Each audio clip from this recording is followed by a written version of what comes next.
আপনার মুখে হঠাৎ পরিবর্তন দেখা দিলে সেটাকে অবহেলা করবেন না। এগুলো শরীরের ভেতরের গোপন সংকেত জানায়। ডাক্তাররাও প্রথমে মুখের পরিবর্তন দেখে রোগ বুঝে।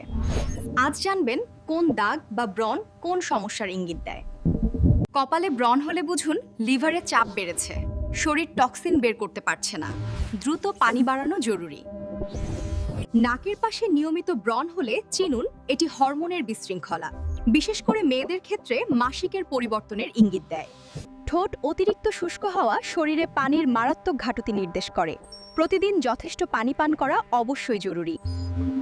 মুখ ফ্যাকাশে দেখালে শরীরে রক্ত স্বল্পতা, পুষ্টির ঘাটতি অথবা দুর্বলতা আছে। দ্রুত পুষ্টিকর খাবার খাওয়া প্রয়োজন। চোখের নিচে কালো দাগ ঘুমের অভাব, মানসিক চাপ এবং দুর্বল রক্ত সঞ্চালনের সংকেত। একটু বিশ্রাম নেওয়া প্রয়োজন। এমন প্রয়োজনীয় স্বাস্থ্য সংকেত জানতে ভিডিওতে লাইক দিন আর প্রতিদিন নতুন টিপস পেতে আমাদের পেজটি অবশ্যই ফলো করুন।